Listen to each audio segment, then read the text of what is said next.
Okay, ठीक है। होगा। So let's start. सो आज का ये जो PYQs है, ये आपका 2020 का PYQs है, और ये PYQs आपका APPSC सिविल APPSC का जो प्रीलिम्स है उसका PYQ है। तो ये PYQ को हम लोग दो पार्ट में डिवाइड किया है, पार्ट 1 और पार्ट 2। तो पार्ट 1 में फर्स्ट 50 क्वेश्चन को, और पार्ट 2 को फिर लाइव सेशन अगले दिन हम लोग फिर 52 को हम लोग 50 को डिस्कस करेगा। ओके, थैंक यू न्योकुर। ऑडिबल है ना? ओके। सो PYQs का डिस्कशन क्यों इंपॉर्टेंट होता है?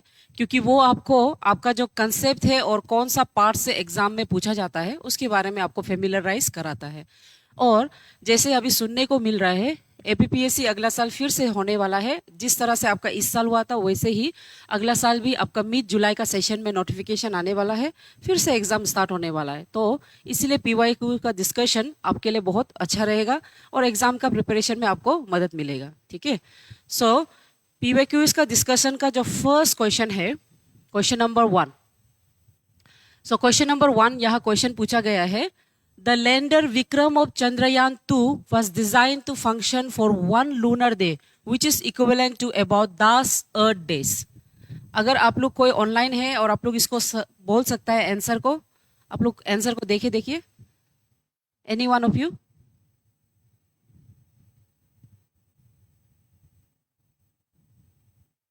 Any one?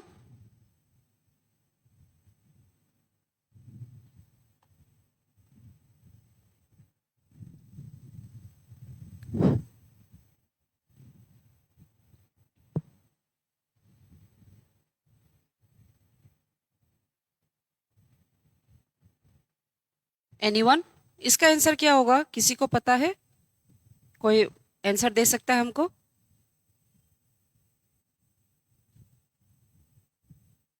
B. Yes, Zumba आप सही है, बी। और एनीवन?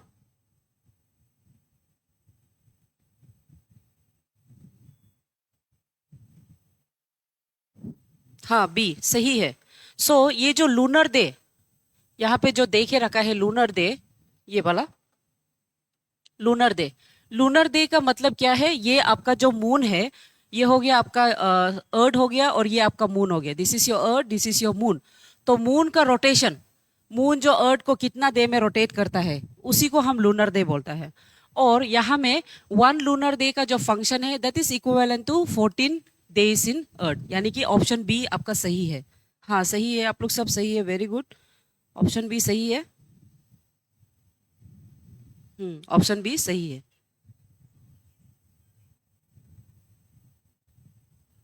ओके।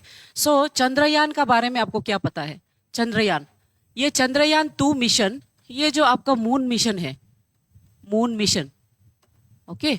और ये मून मिशन आपका स्टार्ट हुआ है 2019 में। ठीक है। सो 2019 का 22 जुलाई को ये मिशन को स्टार्ट किया गया था। उसके बाद मून में, मून का जो साउथ पोल है वहां पे इसका लैंडिंग हुआ है, साउथ पोल वहां पे इसका, हाँ वहां पे उसका लैंडिंग होता है ऑन 6 सितंबर 2029। और ये एक सक्सेसफुल मिशन रहा है। और ये जो लूनर मिशन है जिसको हम मून मिशन बोलता है, इसमें हम क्या करता है, आपका जो लूनर कॉम्पोजिशन, याद रखो लूनर कॉम्पोजिशन, उसके अलावा आपका जो वाटर कैपेसिटी है ना, यानी कि लूनर वाटर, उसके बारे में हम स्टडी कर रहे हैं। सो अभी अगर नेक्स्ट ईयर का जो APPSC आएगा उसके लिए अगर आपको प्रिपेयर करना है, तो साइंस एंड टेक्नोलॉजी से आप जो गगनयान मिशन है, गगनयान, गगनयान मिशन, उसके बारे में डिटेल में देखो। उसके अलावा चंद्रयान 3 है ना, चंद्रयान 3, चंद्रयान 3 मिशन जो हुआ है उसके बारे में देखो, चंद्रयान 3। ठीक है। मार्स मिशन के बारे में थोड़ा देखो, अगर अगला साल जो APPSC आएगा उसमें प्रिपेयर करने से, साइंस एंड टेक का रीजन से मार्स मिशन के बारे में देखो। मार्स मिशन यानी कि मोम मिशन जिसको हम बोलता है। ठीक है। उसके अलावा आपका ये और मिशन बोले से सन मिशन, ठीक है, Aditya mission, Aditya L1 mission. So ये सब करंट मतलब चीज है। तो यहाँ में उसका जो लैंडर का नाम, उसका वेट, कब हुआ है, कब वो मतलब कब यहाँ से निकला है, कब वो जगह में पहुंचा है, वो सब आपको देखो। और कौन सा ये आपका जो स्टेशन है ना, श्रीकोटा से भेजा है ना, कहाँ से भेजा है, वो सब आपको देखना है एग्जाम फॉर्मेट में। सो साइंस एंड टेक से रिलेटेड ये जो पॉसिबल चांसेस होता है आने के लिए, सो उस हिसाब से आपको फिर देखना होगा। ठीक है, तो यहाँ पे हम जस्ट जो रेलेवेंट क्वेश्चन है यहाँ क्वेश्चन नंबर 1 का, उसी का एक्सप्लेनेशन क्या है। बाकी का साइंस एंड टेक का कैटेगरीज में आपको और डिटेल से देखना है for next exam. Okay, I hope आपको समझ में आया है। हाँ, तुंगा तादर सही है, आप भी वेरी गुड। उसके बाद let's see the next question. Next question है, Which of the following is not a feature of Arogya Setu launched April 2020 by Government of India? See, यहाँ में आपको ज्यादातर क्वेश्चन 2020 दिखाई देगा, ये वाला 2020 आपको दिखाई देगा। दैट मीन्स क्योंकि ये 2020 का प्रीलिम्स का क्वेश्चन है, सो उससे रिलेटेड आ सकता है। तो आपको क्या करना है, अपना जो 2026 जो आने वाला है उससे रिलेटेड आपको पढ़ना होगा। ठीक है, सो यहाँ में जो क्वेश्चन है, Which of the following is not the feature of Arogya Setu launched April 2020 by Government of India? यहाँ से कौन फीचर नहीं है, आप लोग आंसर अगर दे सकते हैं क्योंकि ये बहुत आसान है। ठीक है, कौन सा नहीं होगा option?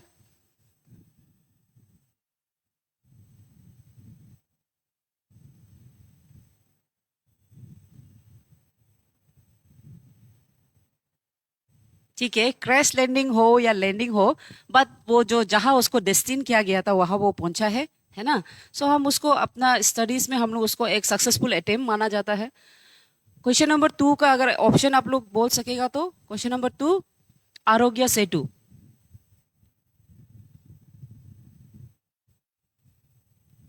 Yes, Aarogya Setu question number 2 का ऑप्शन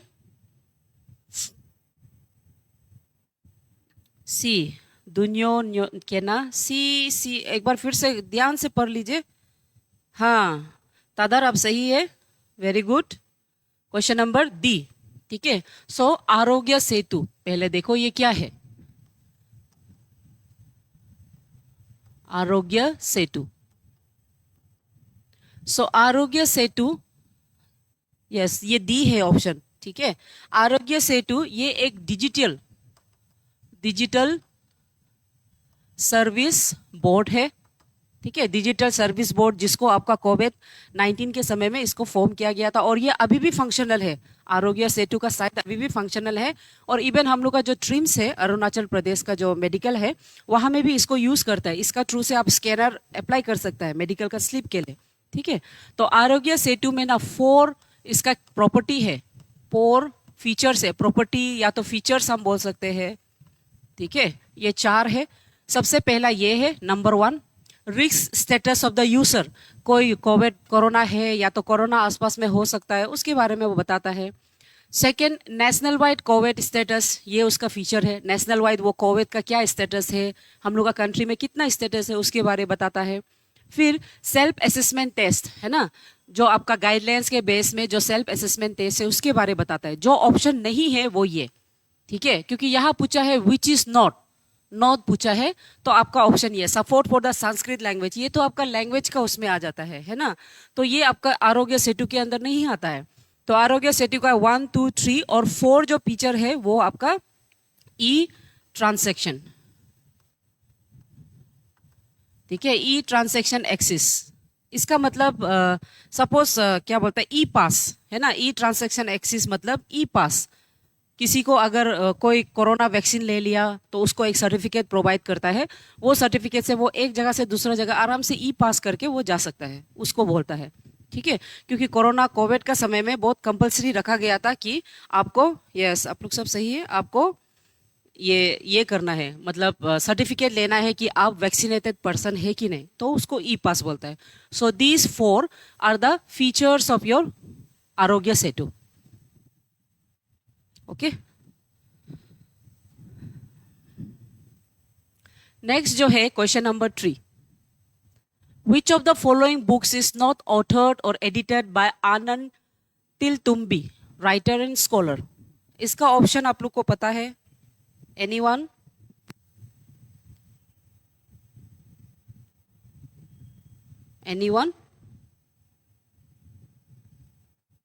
ठीक है, क्वेश्चन नंबर 3 जो है उसका अगर आंसर आपको पता है,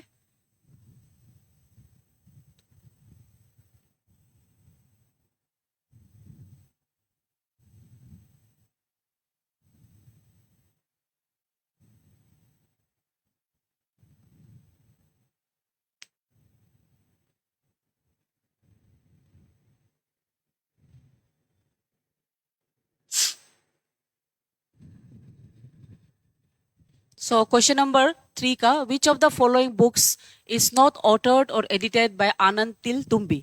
तो ये आनंद तिलतुम्बी कौन है, अगर आपको जानना है ये आदमी के बारे में तो इसके बारे में थोड़ा डिटेल देख लो। आनंद तिलतुम्बी। सो आनंद तिलतुम्बी, आनंद तिलतुम्बी, आनंद तिलतुम्बी, he is an writer, scholar, human rights activist, and advocate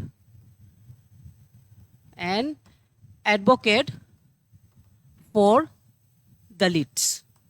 जितना भी दलित्स है वो लोग का writer, scholar, human right activities and advocate for Dalits. वो एडवोकेट जो आपका दलित्स है वो लोग का वेलफेयर के लिए काम करता है। इसका अपडेट नहीं है, ओके। हाँ, हो सकता है क्योंकि ये मतलब दलित मतलब सोशल एक्टिविटीज है, सो बहुत कम चांसेस होता है इसके बारे में जानना। जो फिल्म स्टार है उसी को बारे में हम लोग ज़्यादा जानता है ना। सो इसमें अगर आप देखेगा, अच्छा लक्की गोयबा, आप सी बोला है, वेरी गुड, सही है। ठीक है, जम्बा आता सी सही है। ओके, सो यहाँ पे आपका ये जो आनंद तिल्मा, इसका जो बुक है रेडिकल इन अंबेडकर, ये भी इसका बुक है, ये भी आपका आनंद का ही बुक है। उसके बाद रिपब्लिक ऑफ द कास्ट, ये भी आपका आनंद का ही बुक है।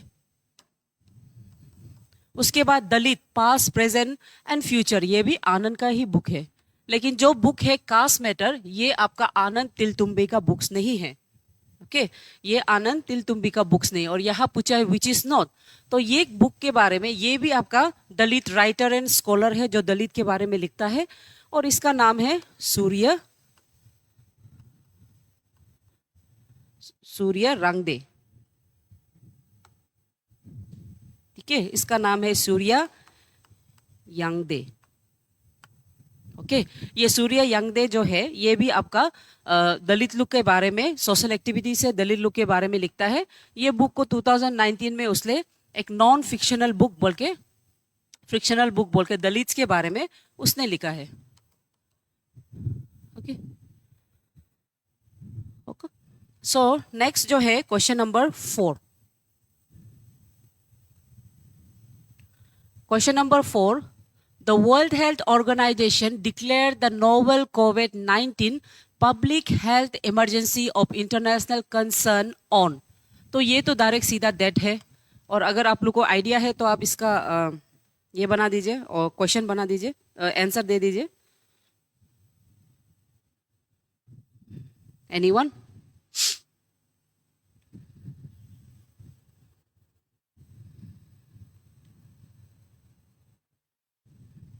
ठीक है, कोई भी।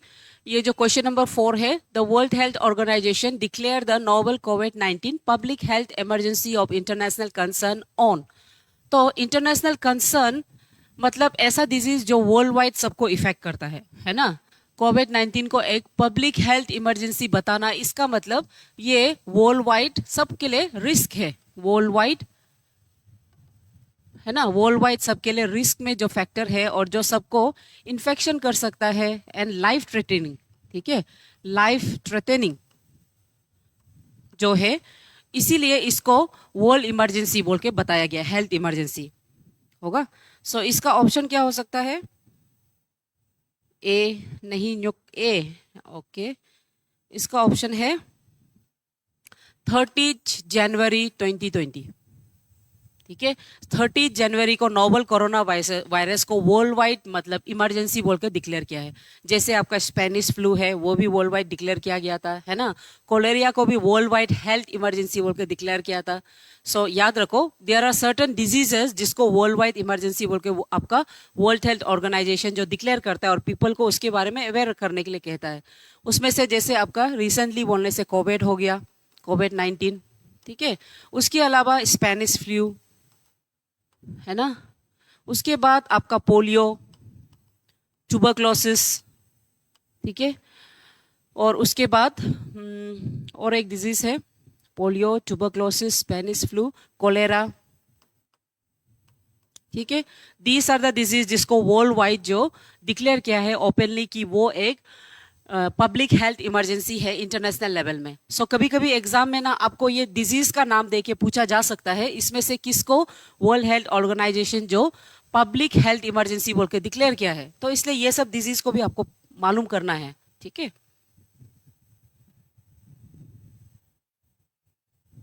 होगा। सो नेक्स्ट जो है क्वेश्चन नंबर 5। सो क्वेश्चन नंबर 5 है, विच one of the following is not A division in the ministry of external affairs government of India. इसको तो आप लोग बोल सकता है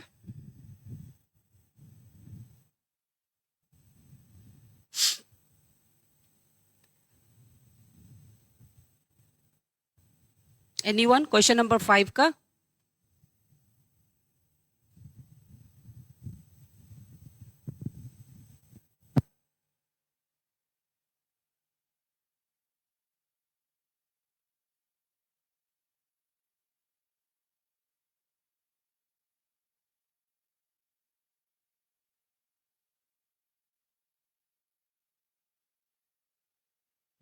ओके, सो क्वेश्चन नंबर 5 को एनीवन, इसमें से यहाँ क्वेश्चन पूछा है कौन सा जो ministry of external affairs government of India उसका डिवीजन नहीं है। एनीवन, चलो कोशिश करो। ए तुक्का, हाँ वेरी गुड, जम्बा आता है, आप तुक्का मार के ये सही है, एग्जाम में पास हो जाएगा। ठीक है, उसके बाद कोई। Okay, so which one of the following is not the division of Ministry of External Affairs, Government of India? So Ministry of External Affairs का जो division है उसमें आपका ये साउथ एशिया, सॉरी, उसमें आपका जो साउथ एशिया है वो आता है ना। साउथ एशिया भी इसका पार्ट है, उसका डिवीजन है, सब डिवीजन। आपका ईस्ट एशिया भी इसका सब डिवीजन है। इंडो पैसिफिक डिवीजन ये भी इसका सब डिवीजन है। जो नहीं है वो ये सब डिवीजन नहीं है, ये तो रीजनल ऑर्गेनाइजेशन है। ओके, हाँ सब सही है, वेरी गुड, सही है, वेरी गुड। ठीक है, हाँ क्योंकि ये जो है बिम्स्टेक ये रीजनल ऑर्गेनाइजेशन है, रिमेंबर BIMSTEC। ठीक है, इसका नाम है bay of Bengal initiative, bay of Bengal initiative of multi sectoral technology and economic cooperation. ठीक है, और ये जो एक रीजनल ऑर्गेनाइजेशन है, नॉट सब डिवीजन, होगा। ये एक रीजनल ऑर्गेनाइजेशन है जिसमें कौन कौन बनता है बोलने से, इसमें कौन कौन है कॉम्पोजिशन में, कॉम्पोजिशन लाइक आपका south Asia nation and south east Asia Nations. ठीक है, आपका साउथ एशिया और साउथ ईस्ट एशिया नेशंस इसको मिलके कब बनाया है, 1997 का बैंकॉक डिक्लेरेशन से। 1997 का बैंकॉक डिक्लेरेशन से ये रीजनल ऑर्गेनाइजेशन को फॉर्म किया गया था, ताकि एक ऐसा सिस्टम, मतलब एक ऐसा स्टैंड बन सके जहां में साउथ एशिया और साउथ ईस्ट एशिया मिलके आपका जितना रीजनल डेवलपमेंट है, जियोपॉलिटिक्स हो, इकोनॉमिक्स हो, सोशल वेलफेयर हो, है ना, और साथ ही साथ मेरी टाइम का जो कॉरपोरेशन हो उसको कर सके। ठीक है, सो ये आपका मिनिस्ट्री ऑफ एक्सटर्नल अफेयर्स के अंदर में ये नहीं आता है, ये वाला होगा।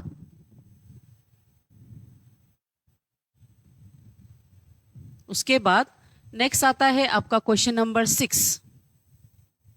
Who among the following is the recipient of Ramon Magsaysay award 2019? 2019 का पूछा है। सिंस ये क्वेश्चन पेपर, ये एग्जाम आपका 2020 का है, 2020 का प्रीलिम्स है। ठीक है, सो इसीलिए ऑब्वियसली 2019 का क्वेश्चन पूछना जायज है ना। तो 2019 में आपका रमोना मागासासा अवार्ड 2019 का कौन है? नाउ रमोना मागासासा अवार्ड जो होता है, ये अवार्ड को एपीपीएससी का प्रीलिम्स में पहली बार, ठीक है, 2 टाइम्स पूछ चुका है, ट्वाइस। एपीपीएससी इसको 2 बार पूछ चुका है। पहला बार ये जो क्वेश्चन था, हाँ इसको आप लोग आंसर बोल के देखिए।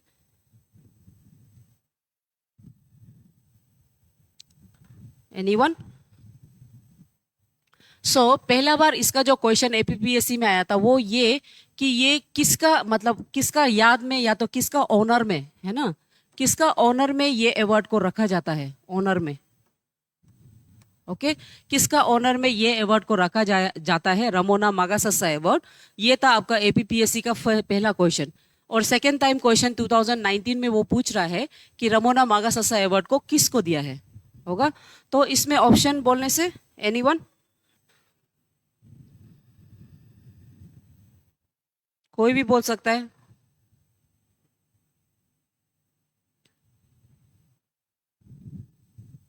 एनीवन? कोई भी?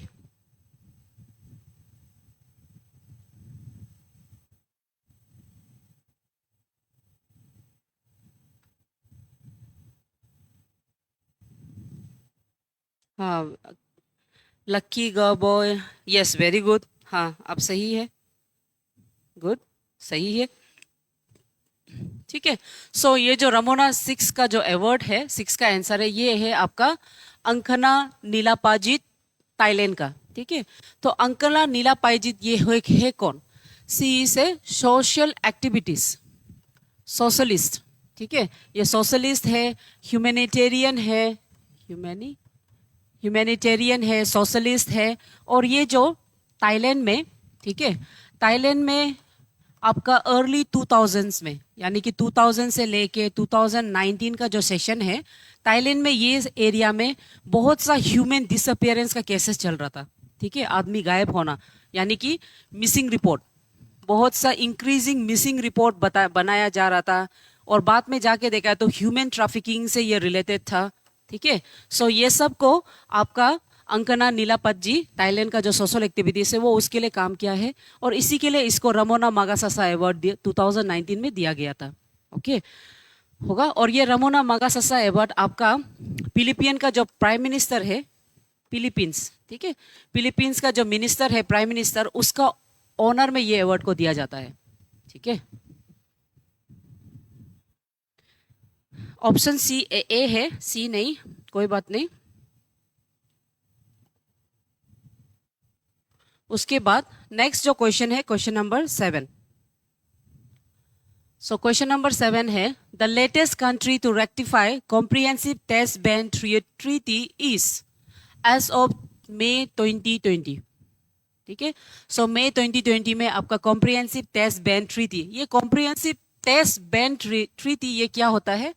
ये एक ऐसे ट्रीटी है, ट्रीटी जिसमें आप प्रॉमिस करता है as a nation, you promise and you bind yourself, bind by law, आप खुद को प्रॉमिस करता है and you bind by law कि आप जो न्यूक्लियर रिलेटेड बॉम्बिंग हो, एक्सपेरिमेंट हो, है ना, ये सब आप नहीं करेगा।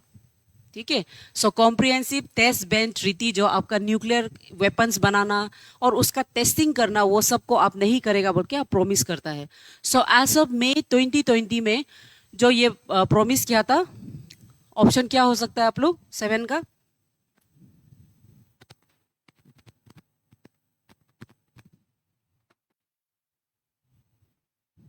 ठीक है, इसमें 2020 का आपका थाईलैंड है। ठीक है, 2020 का आपका थाईलैंड है।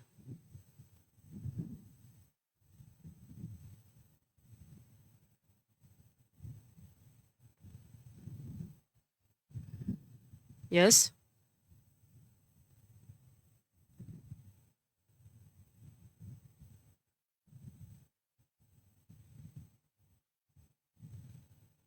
तो 2020 का आपका थाईलैंड है।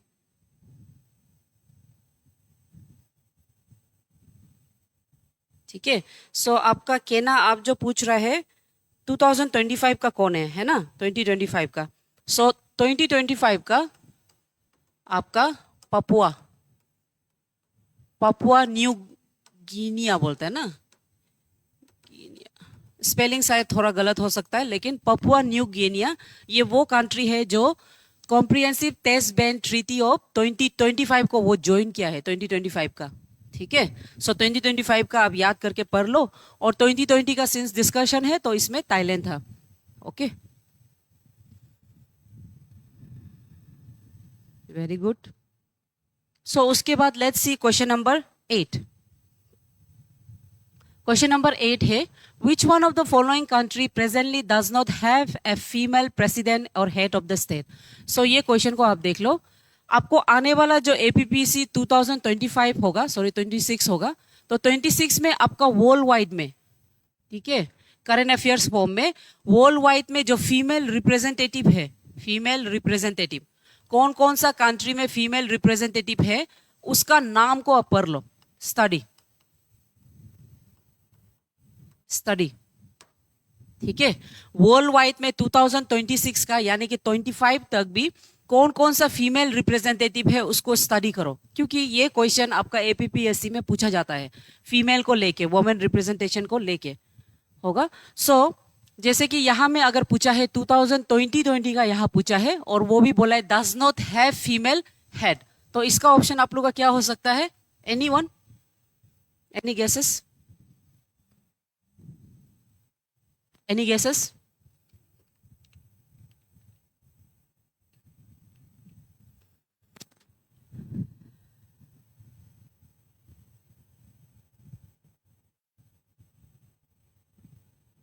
एनीवन? क्वेश्चन नंबर 8 का आपको क्या लगता है? 2025-26 का जो प्रीलिम्स होगा उसमें आपको इसको पढ़ना है. लेकिन विच one of the following country does not have female president बोलने से 2020 में आपका कोरेशिया, कोरेशिया अकेला ऐसा कंट्री था जिसका फीमेल रिप्रेजेंटेटिव था, लेकिन ये एग्जाम आने से पहले यानी कि 2020 का बिगिनिंग में रिप्लेस किया जाता है. ठीक है, यहां में भी फीमेल था लेकिन इसको रिप्लेस करता है बिगिनिंग ऑफ 2020 में. सो एस्टोनिया, ग्रीस, ताइवान, यहां में सब फीमेल हेड रिप्रेजेंटेटिव था except for Croatia. Yes, very good, Croatia, very good. Lucky गोइबा आपका करंट अफेयर्स तब देते थे. गुड, वेरी गुड, ऐसे करो, होगा. सो नेक्स्ट जो है क्वेश्चन नंबर 9. सो क्वेश्चन नंबर 9 ये तो आप लोग सब सकेगा है ना. तो इसमें क्वेश्चन है, the film Das won the Oscar award 2020, यानी कि ऑस्कर अवार्ड वो था आपका 92nd Oscar award, Oscar award. ठीक है, उसके साथ साथ ये जो फिल्म है ये first non English speaking movie था, non English movie, first non English movie जो ऑस्कर में बेस्ट फिल्म, बेस्ट पिक्चर बोल के मिला है. और इसको शायद आप लोग सब मालूम है. तो क्वेश्चन नंबर 9 को आप लोग बता दीजिए.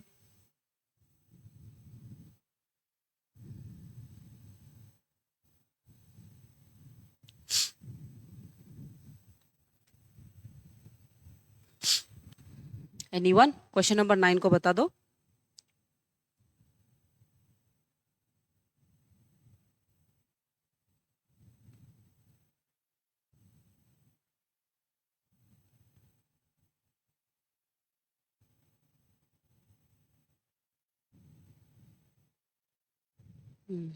Question number 9.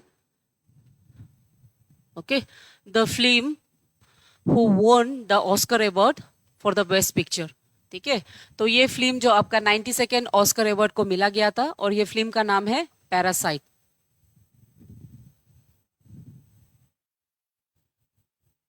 Yes, very good, the parasite सही है ना. पैरासाइट जो एक सोशल स्ट्रैटिफिकेशन के बारे में बताता है, वो मूवी जो जहां में जो लोअर सेक्शंस ऑफ पीपल है वो लोग किस तरह से जीता है और किस तरह से अपर सेक्शन का पीपल लोग जीता है, उसका लाइफ के बारे में वो बताता है. हाँ, very good, parasite Korean film. Yes, very good, Korean movie है. ठीक है, तो आप लोग को पता है. Okay,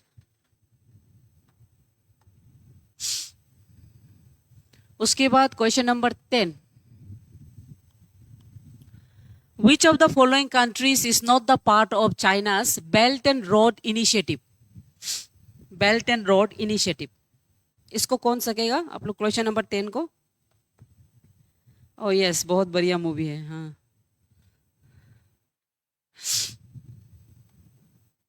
okay, question number 10.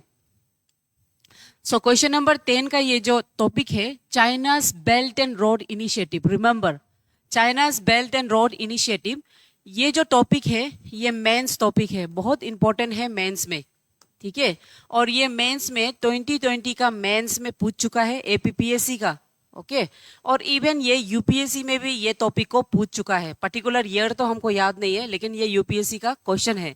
उसके अलावा हम लोग का अरुणाचल प्रदेश का एपीपीएससी जो है वो 2020 को इसको पूछ चुका है। और ये इंपॉर्टेंट है क्योंकि ये जो मतलब रोड इनिशिएटिव है, suppose this is your India map, थोड़ा सा मैप जो पतला हो गया, इट्स ओके, ठीक है। सो सपोज ये आपका इंडिया मैप है, तो यहाँ में आपका चाइना जितना भी नेबरिंग स्टेट है, जैसे कि पाकिस्तान हो गया, अफगानिस्तान हो गया, वेस्ट बंगाल सॉरी बांग्लादेश हो गया, है ना, म्यांमार हो गया, वो और एज वेल एज श्रीलंका हो गया, ये सब में वो अपना मिलिट्री बेस बना रहा है, रास्ता बना रहा है यहाँ से, ऐसा, ठीक है। तो उसी के बारे में है ये आपका China's belt and road initiative, ठीक है। जो चाइना इसको बोलता है one road one belt, one road one belt initiative बोल के चाइना इसको बेल्ट एंड रोड इनिशिएटिव बोलता है। और ये जो मेंस का टॉपिक के लिए बहुत इंपॉर्टेंट होता है। हाँ, वेरी गुड।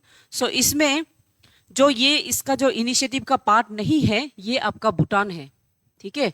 और ये क्वेश्चन आपका एपीएसएसबी में भी पूछा गया था कि रोड इनिशिएटिव जो है उसमें कौन नहीं है। तो रिमेंबर, इंडिया एंड भूटान ये दोनों नहीं है इसके अंदर में, ठीक है। बेल्ट एंड रोड इनिशिएटिव का अंदर में आपका इंडिया और भूटान नहीं है, ठीक है। सो उसके बाद नेक्स्ट आता है क्वेश्चन नंबर 11।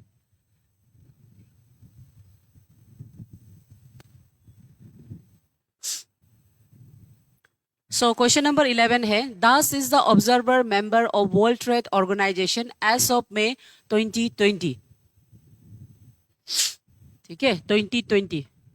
सो 2020 में कौन जो ऑब्जर्वेटरी मेंबर है आपका वर्ल्ड ट्रेड ऑर्गेनाइजेशन का होगा। सो इसका ऑप्शन क्या हो सकता है?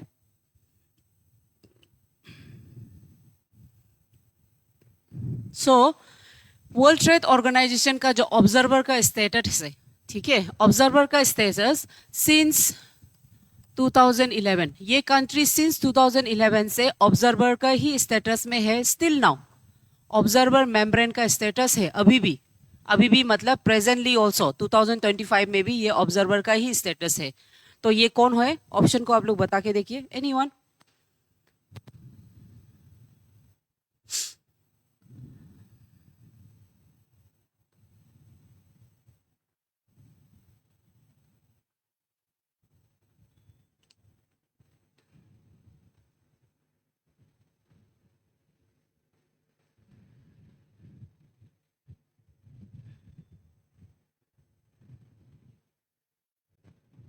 कौन है? ऑप्शन बता दीजिए आप लोग। ओके, हाँ, तो यहाँ में जो ऑप्शन है वो है आपका साउथ सुडान, ठीक है।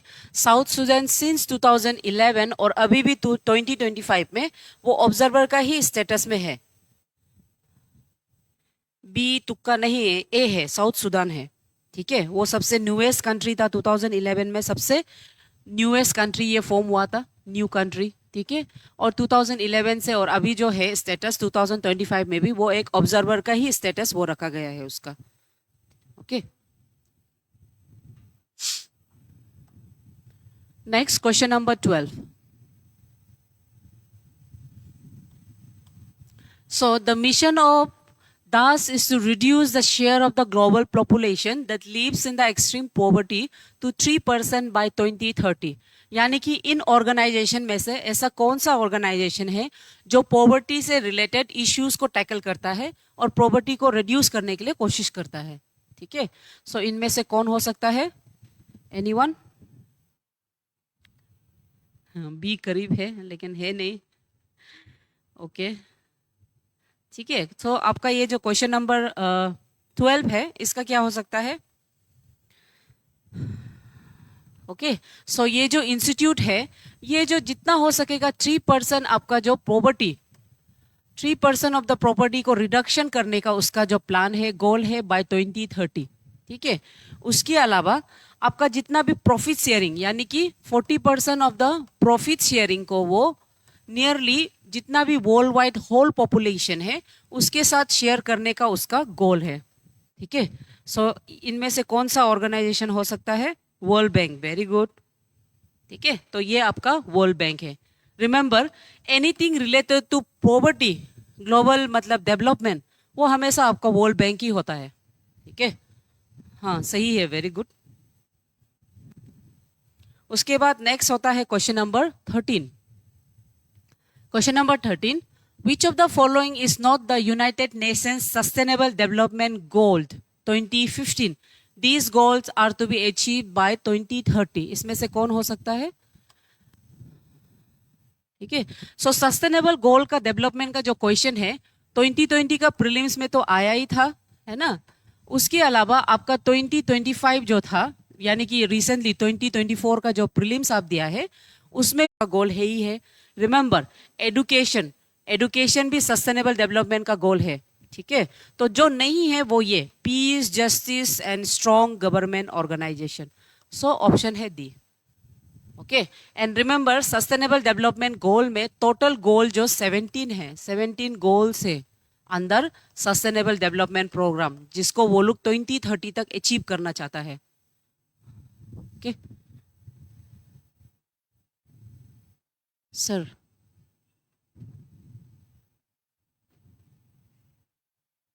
ओहो,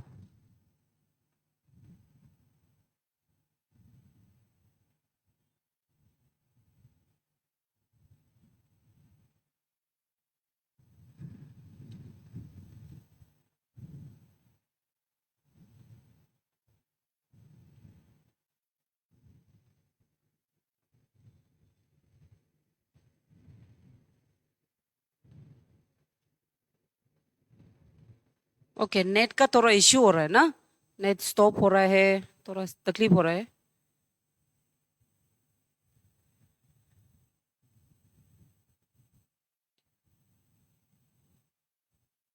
हम्म,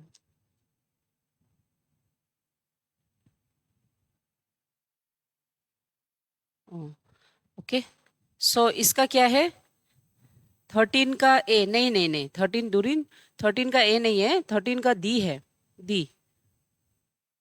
बहुत लेट लेग हो रहा है, हाँ हाँ, बहुत ये नेट का इश्यू चल रहा है ना, बहुत लेगिंग हो रहा है ये। ठीक है, सो अभी फिर हम ट्राई करेंगे।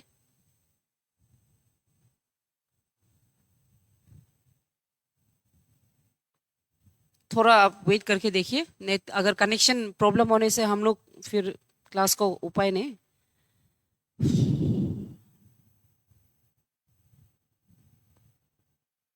ठीक है, अभी ठीक है, हाँ, ठीक है, हम लोग फिर शुरू करता है। ओके ओके, सो नेक्स्ट जो है क्वेश्चन नंबर 14। सो क्वेश्चन नंबर 14 ये है, India's national artificial agency portal was launch in. ठीक है, इंडिया का नेशनल आर्टिफिशियल इंटेलिजेंस पोर्टल कब लॉन्च हुआ है? ओके, ये कब लॉन्च हुआ है? एनीवन? क्वेश्चन नंबर 14 का ऑप्शन आप बता दीजिए।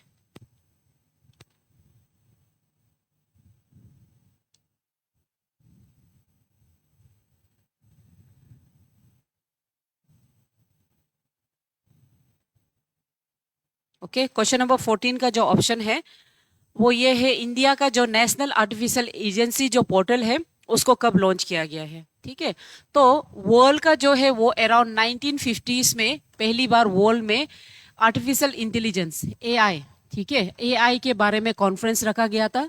उसके बाद इंडिया में आपका 2020 से इसका लॉन्च हुआ था। तो ये लॉन्च का डेट कब हुआ है इंडिया में? अभी तीखे मैम, हाँ हाँ, थोड़ा इश्यू हो रहा है नेट का, थोड़ा बेयर कर लीजिए। सो इंडिया में ये आपका मई 2020 को इस्टेब्लिश किया है। ठीक है, मई 2020। तो इससे करंट अफेयर्स क्या है उसको याद रखो, करंट अफेयर्स, इससे इससे करंट अफेयर्स जो कि आपका आने वाला एग्जाम के लिए आपको खुद को फेमिलियराइज करना है 2025 का।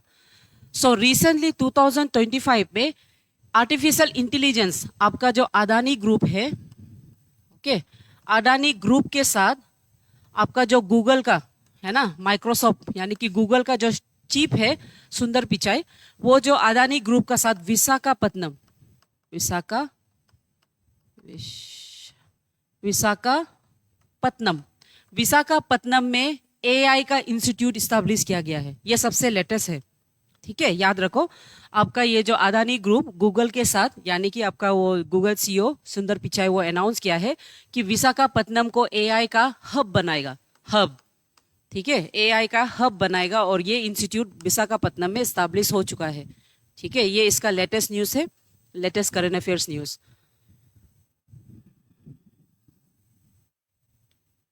ठीक है, और इंडिया में कंप्लीट एआई वाला इंस्टीट्यूट कहाँ है बोलने से सबसे पहले मुंबई में है।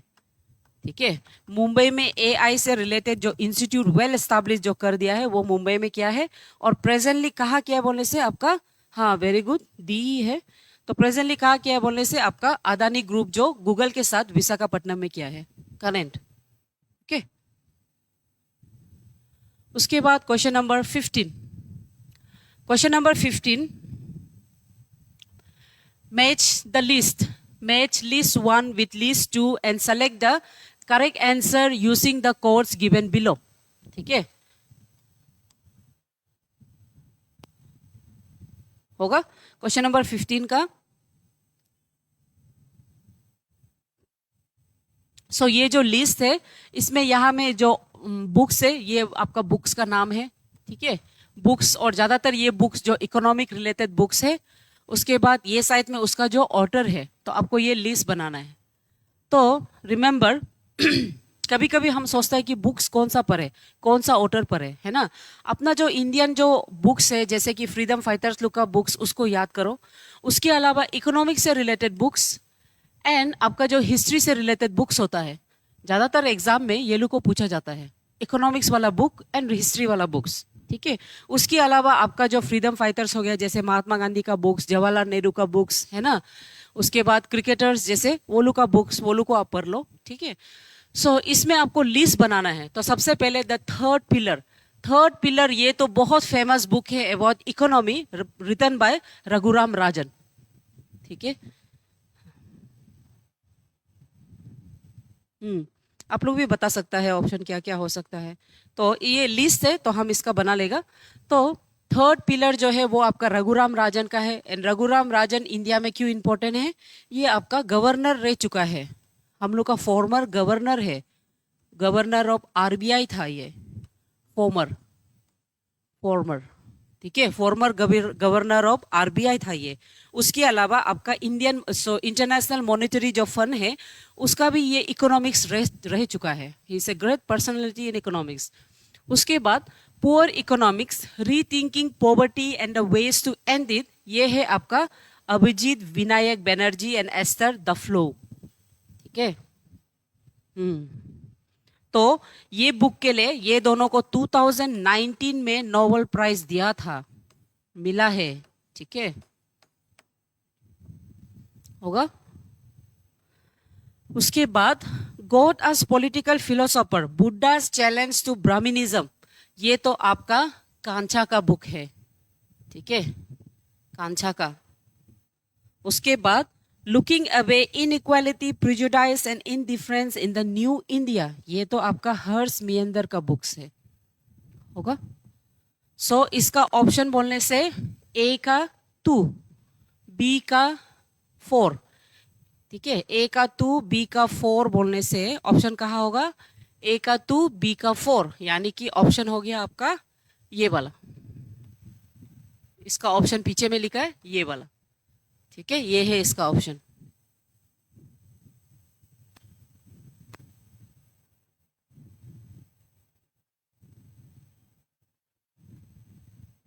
ओके, सो नेक्स्ट जो हम लोग देखेगा क्वेश्चन नंबर 16। Question number 16।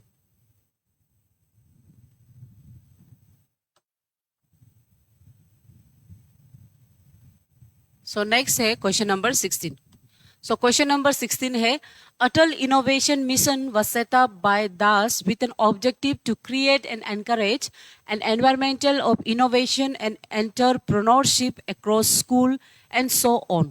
ठीक है, इसको कौन इस्टेब्लिश किया है, ये बहुत आसान है। क्वेश्चन नंबर 16, इसको आप लोग आंसर करके देखिए। दिस इज वेरी इजी और आप देखते ही समझ जाएगा।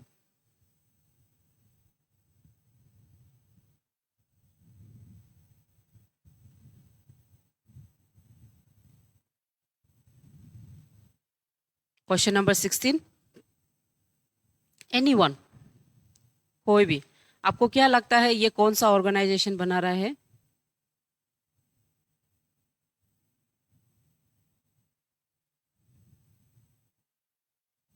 ठीक है, अटल इनोवेशन मिशन, इसको सेटअप किया गया था by whom? Anyone? Question number 16 का,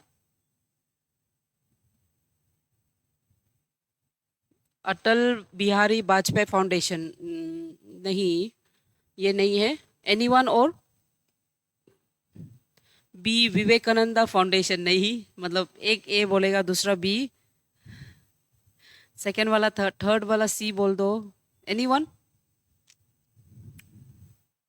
ए तुक्का, नहीं नहीं, ये जो अटल इनोवेशन मिशन है ये आपका नीति आयोग का है। ठीक है, नीति आयोग, हाँ वेरी गुड, नीति आयोग का है ये, वेरी गुड, नीति आयोग का। नाउ सी, नीति आयोग क्या है? नीति आयोग आपका वो बॉडी है जो 2014 में आपका प्लानिंग कमीशन है ना, प्लानिंग कमीशन ऑफ इंडिया, ठीक है, 5 year planning commission of India, उसको 2015 में वो 14 में रिप्लेस करके 2015 से वो इस्टेब्लिश हो गया। ये याद रखो, ये क्वेश्चन पूछा जाता है, और ये क्वेश्चन एपीएसएसबी में पूछा है आपको, ऐसा पूछा है कि नीति आयोग कब इस्टेब्लिश हुआ। तो नीति आयोग आपका 2016 का C, yes very good, yes very good, 16 का सी है। ठीक है, सो नीति आयोग जो 2014 में रिप्लेस करके 2015 में वो कंप्लीटली इस्टेब्लिश हुआ है, और एपीएसएसबी में यही क्वेश्चन पूछा था कि नीति आयोग कब इस्टेब्लिश हुआ है।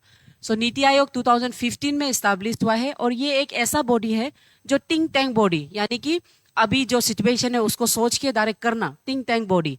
ठीक है, और नीति आयोग का बॉडी का जो कंसेप्ट है इसको हम चाइना से लिया, ये भी याद रखो, कंसेप्ट को हम चाइना से लिया है, think tank, think tank body.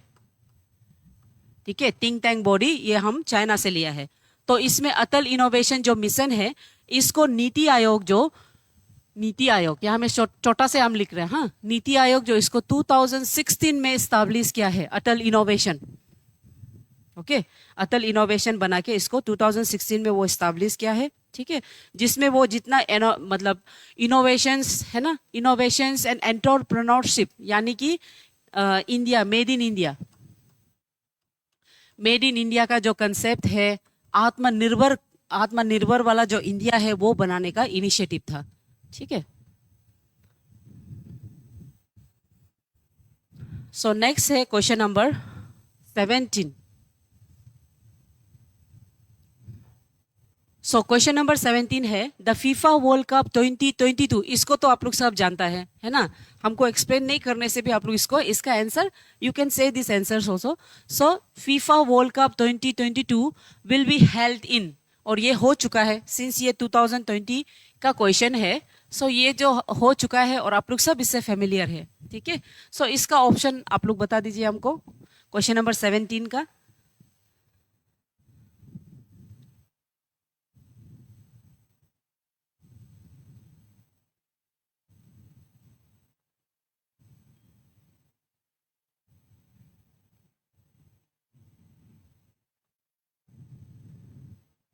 ठीक है, एनीवन? क्वेश्चन नंबर जो 17 है फीफा वर्ल्ड कप का, इसको तो सब जानता है, कहाँ खेला है, कौन विनर है, ये सब आप लोग बता दीजिए हमको। क्वेश्चन नंबर 17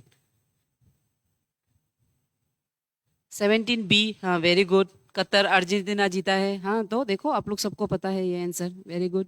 ठीक है, सो ये जो मैच था आपका 2022 को कतर में खेला गया था, है ना, और कतर जो फर्स्ट आपका जो अरबिक नेशन में, ये आपका फर्स्ट अरबिक नेशन है जहां में ये मैच किया गया, खेला गया था, Arabic nation.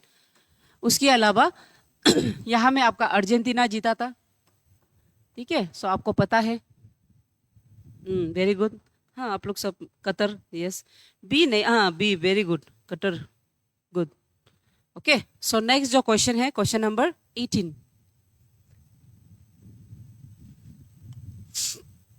Question number 18. Das Award was instituted in the year 2013 and some of the winners include Bimal Kumar Chanda and Mary Kom Regional Boxing Federation 2018. So इसमें से कौन सा ऐसा अवार्ड है जो 2013 में ओपन किया है, स्टैब्लिश किया है, जिसमें कुमार चंदा और आपका मेरी कॉम ये लोग उसका विनर रह चुका है। ठीक है, विनर रह चुका है। हाँ, वेरी गुड। बागे ताबा आप भी सही है, आप भी सही है, रामो भी सही है। सो क्वेश्चन नंबर 18 का आंसर क्या है?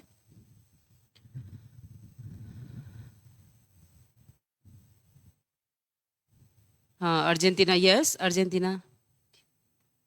एमटीएस कट ऑफ तो हम नहीं बोल सकता है, लेकिन 170 तक जो मिलता है शायद चांसेस है इस बार एमटीएस के लिए, वैकेंसी का हिसाब से। ठीक है, होगा।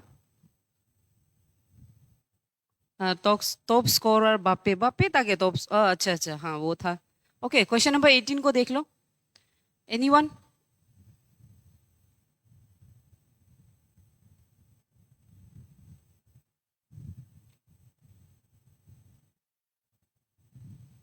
क्वेश्चन नंबर 18 का ये क्या हो सकता है? 2013 को इसको एस्टैब्लिश किया था।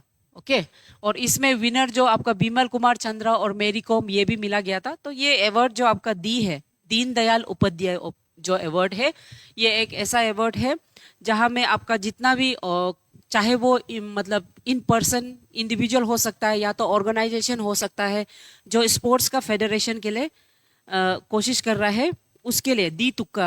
तुम्हारा तुक्का बहुत सही होता है, एग्जाम में आप एकदम पास करेगा। ठीक है। सो ये जो अवार्ड है दीनदयाल उपाध्याय, यहाँ में इंडिविजुअल हो सकता है या तो आपका वॉलंटियर ऑर्गेनाइजेशन हो सकता है जो स्पोर्ट्स से रिलेटेड वेलफेयर के लिए काम करता है और स्पोर्ट्स में जो अचीवमेंट करता है उसको दिया जाता है। तो इसमें आपका विमल कुमार चंदा और आपका मेरी कॉम को दिया गया है दीनदयाल उपाध्याय। ठीक है, ये है ऑप्शन। रिजल्ट कब आउट होगा? ये तो मोस्ट प्रोबेबली संडे के बाद होगा शायद, या तो सैटरडे। अगर सैटरडे तक नहीं होने से मंडे को हो जाएगा। हाँ, सही है। Yes, very good. Okay, so next जो है क्वेश्चन नंबर 19।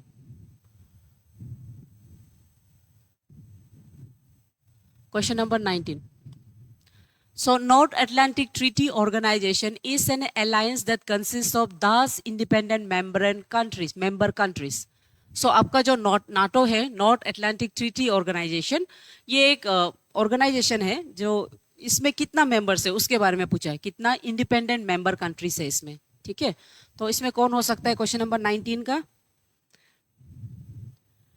फायरमैन और आपका जो आईआरबीएन पुलिस जो होता है लास्ट ईयर का हिसाब से कट ऑफ थोड़ा कम होता है इन कंपेयर टू एमटीएस, क्योंकि ज़्यादातर एमटीएस लोग को ऑप्ट करता है ना।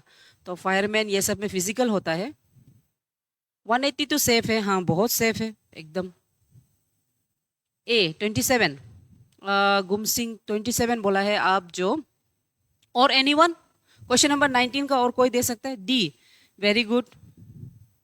30 मेंबर है। ठीक है, एज ऑफ 2020, क्योंकि ये 2020 का क्वेश्चन है, 2020 में 30 मेंबर्स था। ठीक है, 2020 में 30 मेंबर्स है। और अगर अभी तुम पूछ रहा है 2025 में कितना मेंबर्स है, अगर ये पूछा जाएगा, है ना? हाँ हाँ, सही है। तो और 2025 में कितना मेंबर्स है अगर पूछने से 32 मेंबर्स, याद रखो 32 मेंबर्स हो गया अभी। ओके, 2020 में 30 मेंबर्स था और अभी जो है 19 नहीं, 19 नहीं है, 29 भी नहीं है, डी है। आपका तुक्का सही हो गया, डी है। ठीक है, सो यहाँ में आपका 32 मेंबर्स है। और ये क्या है? ये मिलिट्री अलायंस है। ये जो है मिलिट्री अलायंस है जहां में अगर तुम किसी एक कंट्री को अटैक करेगा दैट मीन्स तुम बाकी 29 कंट्रीज को भी अटैक करता है। सो टोटल इसमें आपका 30 मेंबर्स है। हाँ, अभी फिलहाल 32 मेंबर्स है। ठीक है, यस, डी है, वेरी गुड। अभी 32 है, वेरी गुड। हाँ, अभी 32 मेंबर्स है। ओके, सो नेक्स्ट जो है क्वेश्चन नंबर 20। सो तो 20 जो है ये मैच द कॉलम है। ओके, मैच द कॉलम है। लेटेस्ट मेंबर जो 32 है, 32। ठीक है, लेटेस्ट मेंबर जो 32 है, 32।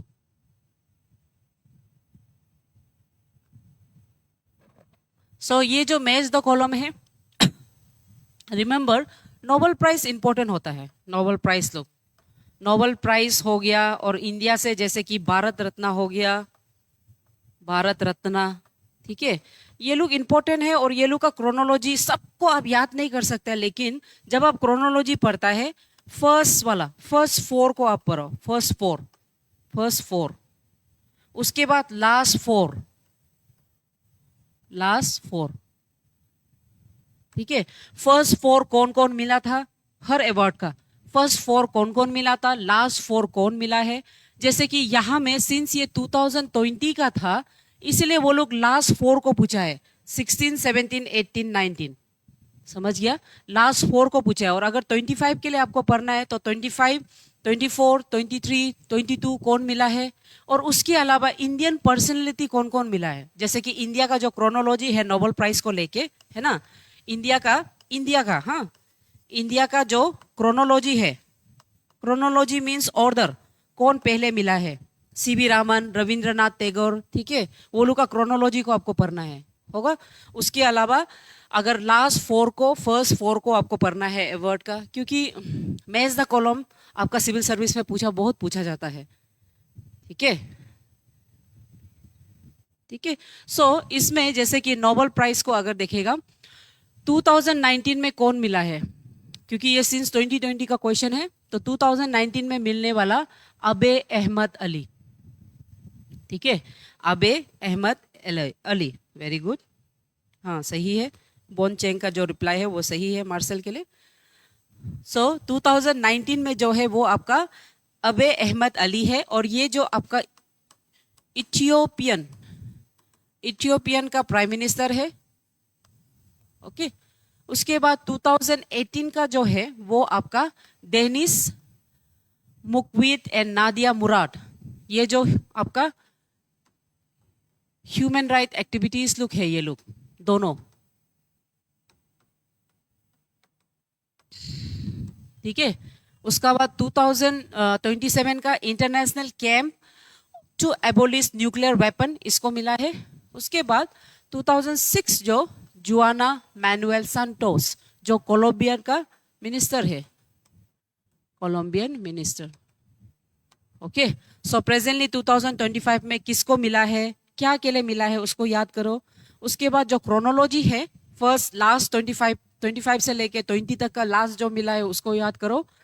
उसके बाद आपका जो आगे में कौन मिला है, कब से शुरू है ना, उसको याद करो। और दूसरा, नोबेल प्राइज में जो 6 कैटेगरी है उसको कौन कौन सा डिपार्टमेंट देता है, जैसे साइंस को कौन सा डिपार्टमेंट देता है, लिटरेचर को कौन सा डिपार्टमेंट देता है, उसको भी आपको पढ़ना है, ठीक है।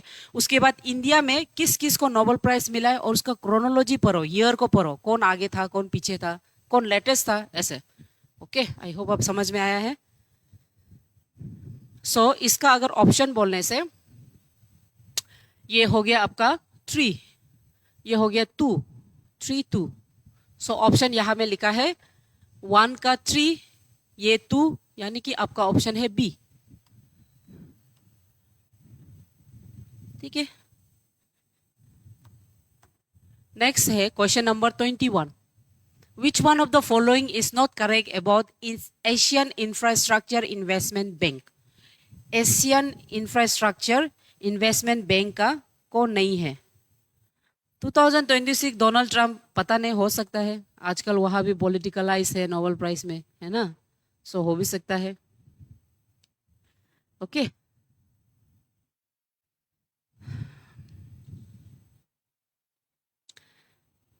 सो क्वेश्चन नंबर 21 का क्या हो सकता है, एनीवन, कुछ आइडिया है।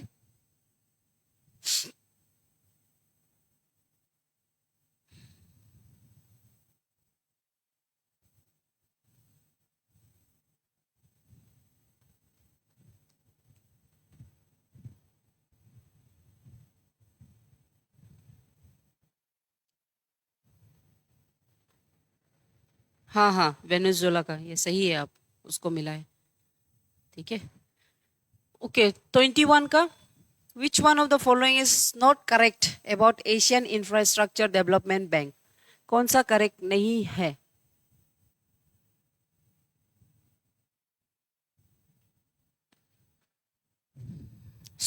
पहले देखो कि एशियन, ये जो बैंक है इंफ्रास्ट्रक्चर इन्वेस्टमेंट बैंक, ये क्या है, ठीक है। सो आपका जो एशियन इंफ्रास्ट्रक्चर बैंक, हम शॉर्ट में लिख रहे हैं एशियन इंफ्रास्ट्रक्चर इन्वेस्टमेंट बैंक, इसका एस्टैब्लिशमेंट 2016 में होता है, ठीक है। और ये एक ऐसा बैंक है जो economic and social help provide करता है, सोशल मतलब स्टेबिलिटी प्रोवाइड करता है, stability to the banks, specially आपका जो South East Asian and South Asian nation है उसको वो प्रोवाइड करता है, ठीक है। हाँ मारिया, यस, ठीक है। सो ये जो इसमें से mission to improve social and economic outcomes, ये भी सही है, ठीक है। उसके बाद 103 मेंबर्स वर्ल्ड वाइड आज इन सितंबर 2020, हाँ सितंबर 2020 में इसका 103 मेंबर्स है, लेकिन 2025 में इसका 110 मेंबर्स है अभी, ठीक है। ये तो 2020 का बात किया तब ये सही था, ओके। अब क्या लिखा है, दी, हाँ वेरी गुड, दी, ठीक है। उसके बाद इंडिया भी इसका मेंबर है। तो हेडक्वार्टर इन शंघाई, ये गलत है, इसका जो हेडक्वार्टर है वो बीजिंग में है, हेडक्वार्टर इसका बीजिंग में है। सो इसमें से कौन सही नहीं है बोलने से, हेडक्वार्टर इन शंघाई ये गलत है, हेडक्वार्टर उसका बीजिंग में है। हाँ यस, वेरी गुड।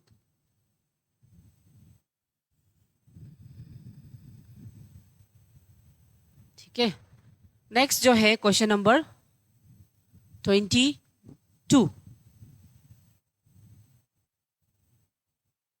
हाँ हेडक्वार्टर गलत है शायद, नहीं सही है, अब हेडक्वार्टर ही गलत है, ओके।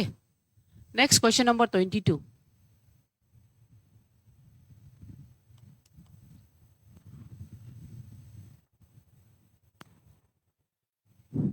उसके बाद नेक्स्ट आता है question number 22। Das is a twin engine single seater deep penetration strike aircraft of Anglo French origin with maximum speed of 1700 kilometre per hour.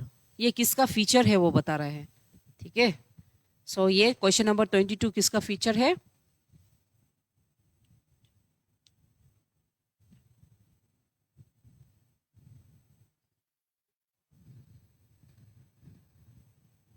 Question number 22 किसका फीचर है ये।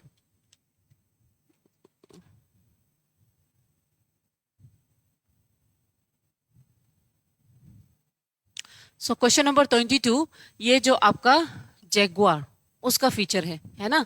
इसको हम जो किससे लिया है, फ्रांस से लिया है, ठीक है होगा। सो आपको ये आपका जो इंफॉर्मेशन एंड टेक्नोलॉजी जो होता है, यानी कि साइंस एंड टेक का जो सेक्शन होता है, वहां में आपको इस तरह से जो इंस्ट्रूमेंट होता है किससे क्या लिया है ना, वो सबको भी आपको पढ़ना है, ठीक है। बी तुक्का, बहुत सही, आपका तुक्का बहुत अच्छा जाता है।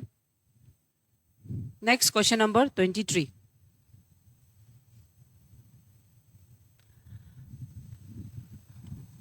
सो एग्जाम में ऑलवेज रिमेंबर, अगर एंशियन हिस्ट्री आपको पढ़ना है, ठीक है, ancient history as well as modern sorry medieval, ancient history और मीडिएबल हिस्ट्री आपको पढ़ना है, तो ये सेक्शन में हमेशा ऑलवेज जो लिटरेचर होता है, जो लिटरेचर और जो आर्किटेक्ट्स होता है, आर्किटेक्चर्स टेक्चर्स, ठीक है, जो लिटरेचर होता है और जो आर्किटेक्चर्स होता है वो बहुत इंपॉर्टेंट होता है, आपको उसको पढ़ना होता है। सब सही है, सही है, सही है, ठीक है, हाँ ये तो हाँ सही है, ठीक है। सो इसमें आपका जो सर रुकिए, इसमें जो होता है Rajatarangini gives a reliable history of, Rajatarangini का जो बुक है वो कश्मीर का डिटेल बताता है, कश्मीर का जो क्रोनोलॉजी है, ठीक है, उसका जो किंग का जो क्रोनोलॉजी है उसके बारे में, किंग क्रोनोलॉजी का बारे में वो बताता है, ठीक है।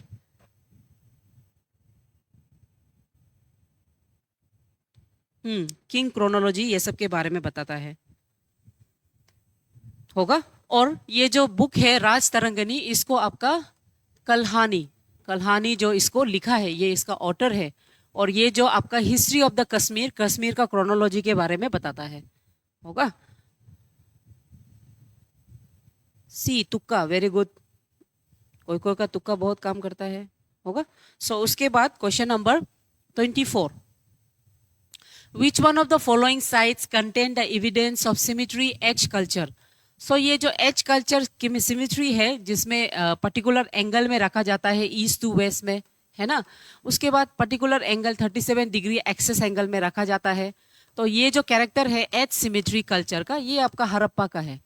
ओके, ये हड़प्पा का कल्चर है, हड़प्पा का वहाँ में ये जो पंजाब रीजन में है उसमें इसको दिखाया गया है, होगा।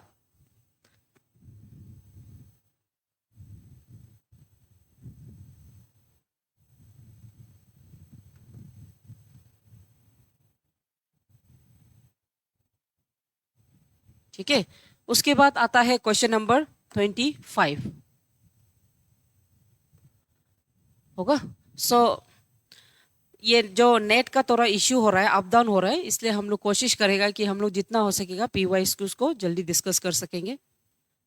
23 का अलग स्टेट्स का भी बताया दिया जाएगा, will be helpful. Yes definitely, हम लोग इसका जो क्लासेस है APPSC का उसमें हम लोग और भी डिस्कस करेंगे। ठीक है, अभी तो नेट का प्रॉब्लम है इसलिए पूरा डिटेल में नहीं कर पा रहा है, लेकिन डिटेल में करने से अच्छा है ना।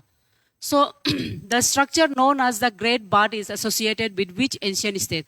क्वेश्चन नंबर 25 तो बहुत आसान है, इसको आप लोग सब कर लेगा। ठीक है, डेफिनेटली इसका जो है डेफिनेटली आई विल डू, है ना। आपका जो बाकी स्टेट्स का जो स्टोरी है, क्रोनोलॉजी है, जैसे आपका ये तुगलक डायनेस्टी का हो गया, वो सब हम डेफिनेटली बताएगा उसको। हाँ दी, ये तो आप लोग सब जानता है ना, Indus valley civilization, very good. Okay, so ये जो है ग्रेट बार्ड, ये इंडस वैली सिविलाइजेशन में अगर पर्टिकुलर जगह बोलने से मोहनजो दारो, ठीक है, मोहनजो दारो का है, जिसको हम द ग्रेट बार्ड भी बोलता है। ठीक है, ग्रेट बार्ड। ओके, उसके बाद आता है next question number 26। Question number 26 आपको क्या पूछ रहा है? Kamandaka Nitisara was written in the time of, ये भी लिटरेचर है देखो, और ये लिटरेचर आपका ये एंशियंट का पार्ट है। ठीक है, सो लिटरेचर बहुत इंपॉर्टेंट होता है आपका बुक्स मतलब एग्जाम में। तो ये जो Kamandaka Nitisara was written at the time of Samudragupta, याद रखो समुद्रगुप्ता मतलब during the Gupta reign, Gupta time में इसको लिखा गया था। और इसका जो ऑथर है, ये जो बुक के बारे में लिखा है, वो लिखने वाला का नाम है कमंदाका। ठीक है, वो लिखने वाला का नाम ही कमंदाका है।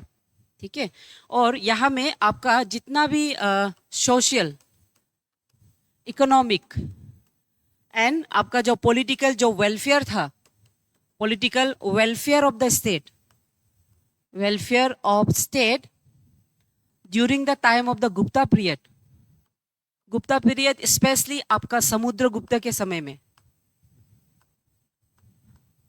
समुद्रगुप्त का समय में जो सोशल, इकोनॉमिक, पॉलिटिकल वेलफेयर था उसके बारे में उन्होंने लिखा है।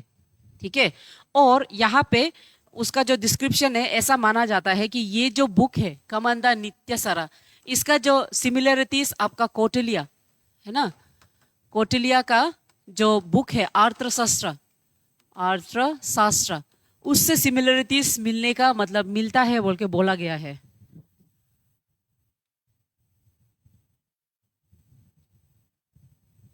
हाँ, समुद्रगुप्ता, वेरी गुड। ओके, होगा। सो उसके बाद question number 27। So question number 27 ये है, according to Atharvaveda, Atharvaveda, sorry क्या पढ़ लिया, Atharvaveda. According to Atharvaveda, Sabha and Samiti are the twin daughters of. तो अर्थवेदा में अथर्ववेदा में ऐसा कहा जाता है। आज तुक्का 90% सही है, एग्जाम में सही होने से ठीक है ना। नहीं, एंशियंट हिस्ट्री का प्रीलिम्स में तो सिलेबस है, ठीक है, और यूपीएससी का और एपीपीएससी का ना मेंस में एंशियंट हिस्ट्री का जो ये वाला पार्ट है, टेम्पल आर्किटेक्ट्स एविडेंस वाला जो पार्ट है बागेतावा, उसको थोड़ा देख लीजिए दोबारा। ठीक है, सो इसमें ये जो अथर्ववेदा है, अथर्ववेदा में प्रजापति को सबसे बड़ा किंग माना जाता है, गॉड माना जाता है। तो उसका जो जो डॉटर्स है वो उसको हम सभा एंड समिति बोलता है। ठीक है, सभा जो आपका असेंबल है, असेंबल ऑफ पीपल है ना, असेंबली, और समिति जो आपका काउंसिल ऑफ पीपल होता है, काउंसिल ऑफ पीपल। ठीक है,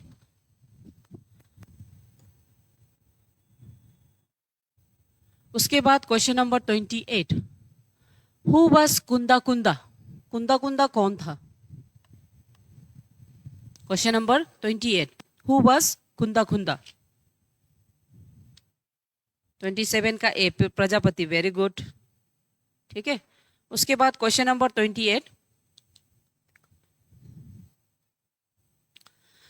यहां में पूछा गया है हु वाज कुंदा कुंदा। तो कुंदा कुंदा का पूरा नाम है आचार्य कुंदा कुंदा, आचार्य कुंदा कुंदा।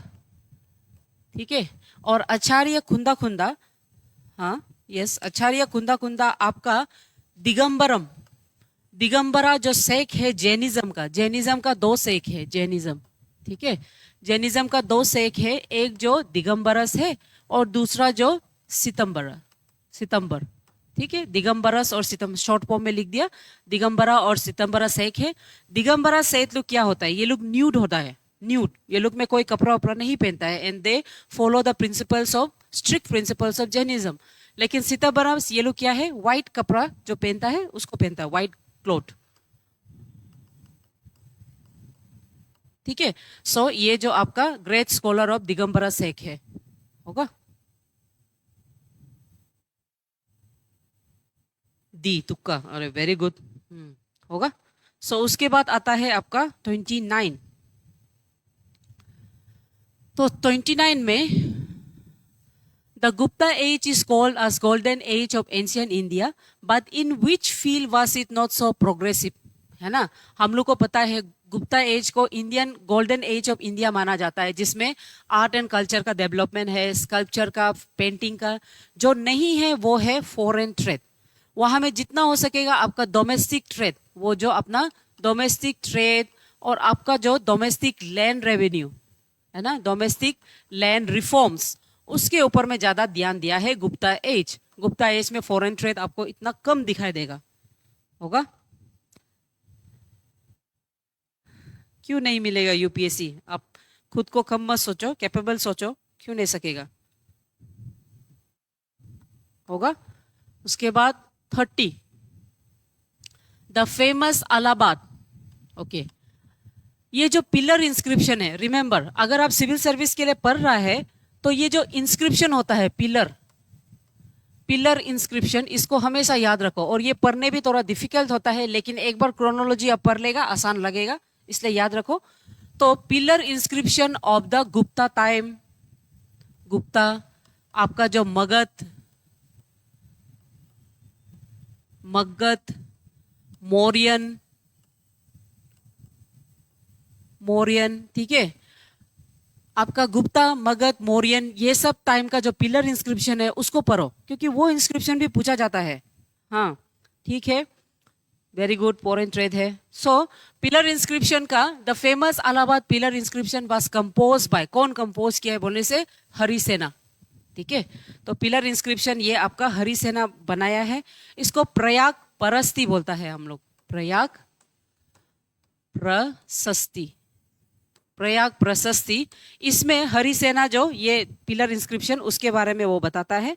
और ये इंस्क्रिप्शन में पूरा आपका जितना समुद्रगुप्ता, समुद्रगुप्ता, ठीक है, समुद्रगुप्ता का पूरा डिटेल्स, उसका जो एक्सपेंशन डिटेल है, जिसको हम नेपोलियन ऑफ इंडिया बोलता है इसको, है ना, उसका डिस्क्रिप्शन इसमें दिया गया है हरिसेना का इंस्क्रिप्शन में। ठीक है, उसके बाद क्वेश्चन नंबर 31। क्वेश्चन नंबर 31 में the third Buddhist council was held during the rain of. Third Buddhist council ये किसका समय में किया है बोलने से, ये आपका अशोका का समय में किया है। ठीक है, अशोका का समय में 250 एडी में, 250 को आपका पाताली पुत्र, है ना, पाताली पुत्र जो जगह है वो उसका कैपिटल था, वहां पे थर्ड बुद्धिस्ट काउंसिल आपका, यस वेरी गुड, अशोका में, अशोका का समय में किया गया था। Okay, 32, who follow the blood and iron policy? ये तो बहुत सिंपल है। 32 आप लोग सक जाएगा। Question number 32।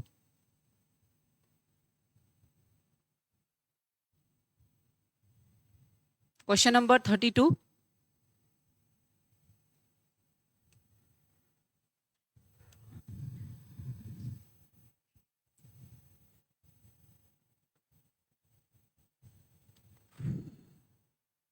ठीक है, हम करते जा रहे हैं, है ना, नेट स्लो है इसलिए। Who follow the blood and iron policy? So blood and iron policy ये आपका गियासुद्दीन बलवान का था, जो ये बिलीव करता था कि kingship kingship knows no kinship. Kinship, ठीक है। किंगशिप यानी कि जब कोई राजा होता है उसका कोई रिलेटिव नहीं होता है, सब कुछ उसका प्रजा सबका समान, एक ही समान। ऑल द सब्जेक्ट्स चाहे वो उसका अपना हो, सब उसका आंख में एक ही रिलेवेंट होता है। और ये ब्लड एंड आयरन पॉलिसी वो अप्लाई किया है। ओके,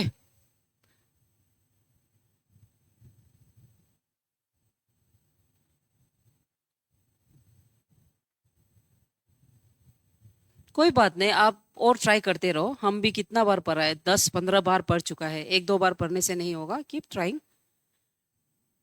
हाँ ये सही है, ए है गयासुद्दीन। ठीक है, सो उसके बाद 33।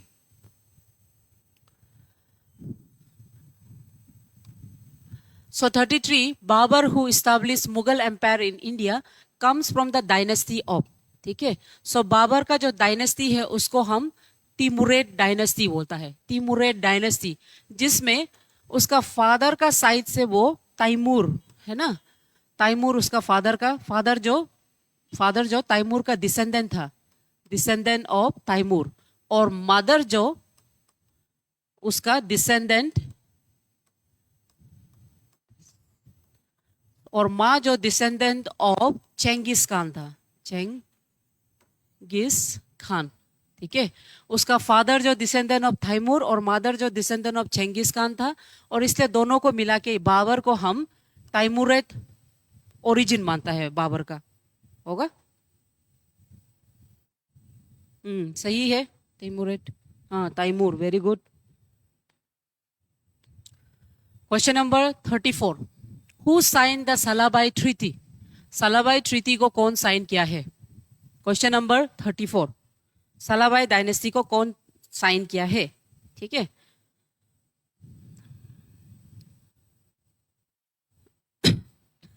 हो सकता है may be geography. Okay, so ये जो साइन किया है ये आपका ब्रिटिश और मराठास। ठीक है, ये लोग इसको साइन किया है, साइन एट 1782 में आपका ट्रीटी ऑफ सलाबाई को साइन किया है, treaty of Salbai. So treaty of Salbai क्यों इंपॉर्टेंट है? क्योंकि ये जो ट्रीटी था इसको ब्रिटिश का आपका वेरन हस्टिंग किया था, इसमें जो आपका माधव राव मराठास का किया था। और ये एक ऐसा ट्रीटी है जो 20 इयर्स तक पीस रखने में कामयाब हुआ है। आपका ब्रिटिश और मराठास का बीच में 20 इयर्स तक पीस रखने में वो आसान हुआ है। ठीक है, वो आसान हुआ है ना। और इसमें अगर बोलने से ब्रिटिश का साइड में जो मतलब गवर्नर था वो आपका वेरन हस्टिंग था, याद रखो, वेरन हस्टिंग। और मराठास के साइड में आपका सिंधिया एंड माधव राव टू, ये दोनों मिलके ये ट्रीटी को साइन किया है। ठीक है, सो हम जितना हो सकेगा मतलब एक्सप्लेन करके हम जाते जाएगा, क्योंकि टाइम का कंस्ट्रेंट है, दूसरा ऑनलाइन क्लास भी स्टार्ट होना है। सो नेक्स्ट है 34, सो नेक्स्ट है 35, हु फाउंडेड द तत्वा बोधनी सभा? तत्वा बोधनी सभा को कौन फॉर्म किया है? ठीक है, सो तत्वा बोधनी सभा को 18 अरे यार तत्वा बोधनी सभा को आपका 1839 में देवेंद्र नाथ टैगोर, फादर ऑफ रविंद्रनाथ टैगोर, वो इसको स्टार्ट किया है। ठीक है, और तत्वा बोधनी सभा से एक चीज पूछ सकता है कि इसका कंसेप्ट क्या है, ये किसको फॉलो करता है? तो ये जो मोनोथिज्म इन हिंदुइज्म उसको फॉलो करता है। ओके, होगा। उसके बाद 36, in which year Ilbert bill was pass. Ilbert bill जो इंपॉर्टेंट क्यों है, क्योंकि ये एल्बर्ट जो बिल है, एल्बर्ट बिल, ये बिल एक ऐसा बिल है जहां में इंडियन जज को आपका जो ब्रिटिश यानी कि वाइट जो है, ब्रिटिश ऑफेंडर्स है ना, ब्रिटिश ऑफेंडर्स को ट्रायल करने का राइट देता है। ठीक है, ये जो एल्बर्ट बिल जो एक ऐसा बिल पास हुआ था जिसमें जो ब्रिटिशर्स होता है, जो अगर ऑफेंडर है उसको इंडियन जो जज को उसको ऊपर में ट्रायल करने का हक देता है, होगा। सो इसीलिए इसका ये बिल के चलते एक नया चीज देखने को मिला है, व्हाइट म्यूटिनी। इसको याद रखो, व्हाइट म्यूटिनी क्यों हुआ है, एग्जाम में कभी दिन पूछ भी सकता है। तो रिमेंबर, व्हाइट म्यूटिनी आपका इंग्लिश पीपल लोग रिवोल्ट किया against this bill known as Albert bill. ठीक है, और ये जो एल्बर्ट बिल 1883 को during the time of Lord Ripon, उसके समय में इसको लागू किया गया था। बाद में इसको कुछ अमेंडमेंट करके चेंज किया गया था, है ना, चेंज कर दिया था। Yes, very good, 1883। उसके बाद आता है आपका 37, who was the governor general of India at the time of 1857 revolt. 1857 का रिवोल्ट समय में कौन था, लॉर्ड कैनिंग। ठीक है, उसके बाद आपका मतलब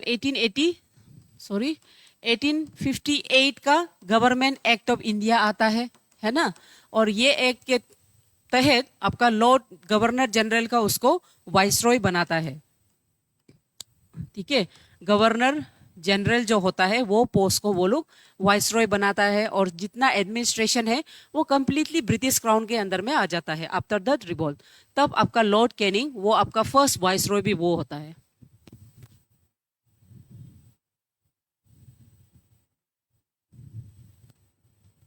हाँ, जीके बहुत वास्ट है, यू हैव टू कंटिन्यू, मतलब पढ़ते रहना पड़ेगा आपको जीके को, नो अदर ऑप्शंस। ओके, उसके बाद 38, the immediate cause which leads to the launching of the non-corporation movement was, non corporation movement आपका 1920 को ये लागू होता है। क्यों, उसका इमीडिएट कॉज क्या होता है बोल रहे हैं, तो इमीडिएट कॉज है जालियनवाला बाग मैसेकर जो हुआ था आपका 1919 में। ठीक है, सो 1919 में आपका रॉल्ट एक्ट आता है। ये रॉल्ट एक्ट का थ्रू से किसी को भी अरेस्ट कर सकता है ना। उसके चलते आपका जो जालियनवाला का मैसेकर होता है, तब जाके वर्ल्ड वाइड आपका जितना भी आपका फ्रीडम फाइटर्स है, specially led by Mahatma Gandhi, 1920 को वो non corporation movement every part of the India में वो डिक्लेयर करता है, होगा। Okay, so non corporation movement 1990 से लेके 1922 तक जाता है। ठीक है, उसके बाद चोरी चोरा इंसिडेंट हो जाता है। सो नेक्स्ट है 39, who founded the Swaraj party. ठीक है, स्वराज पार्टी को कौन फॉर्म किया है। ठीक है, सो स्वराज पार्टी को 1923 में आपका Motilal Nehru and CR Das form करता है। क्यों बोलने से, विड्रॉयल यानी कि महात्मा गांधी जो चोरी चोरा, ठीक है, चोरी चोरा इंसिडेंट के वजह से, जहां में पुलिस स्टेशन में 22 पुलिस वाला को जला दिया जाता है, पब्लिक लोग, है ना। सो उसके चलते वो वायलेंस को वो पसंद नहीं करके वो विड्रॉ करता है। उसके बाद चोरी चोरा इंसिडेंट के बाद आपका नॉन कॉर्पोरेशन जो मूवमेंट होता है, नॉन कॉर्पोरेशन वो मूवमेंट का विड्रॉयल होता है, विड्रॉ कर देता है इसको। तो इसको विड्रॉ करने के वजह से 1923 को मोतीलाल और CR दास स्वराज पार्टी रिलीज करता है। Swaraj party means self rule. और ये क्वेश्चन आपका इस बार APSSB में भी आया ना, स्वराज का मतलब क्या है। ठीक है, so self rule movement start करता है। हाँ, ये स्पेलिंग थोड़ा गलती हो गया जालियनवाला बाग का। ओके, उसके बाद नेक्स्ट जो है question number 40, the Simon commission landed Mumbai on. ये साइमन कमीशन का जो क्वेश्चन है ये आपका APSSB का क्वेश्चन भी है, याद रखिए। ठीक है, सो याद रखो, साइमन कमीशन आपका 3 फरवरी 1928 में वो आया है, और ये कमीशन आपका 1919 गवर्नमेंट एक्ट, जिसको हम मॉन्टेग क्लेम्सफोर्ड रिपोर्ट बोलता है। ठीक है, मॉन्टेग क्लेम्सफोर्ड क्लैमस्पोर्ट एक्ट भी हम जिसको बोलता है, इसका रिव्यू के लिए आता है। वो रिव्यू देखने के लिए कि ये कमीशन कैसे चल रहा है कि नहीं, अच्छा है कि नहीं, गवर्नमेंट फ्रेंडली है कि नहीं, उसको देखने के लिए आता है।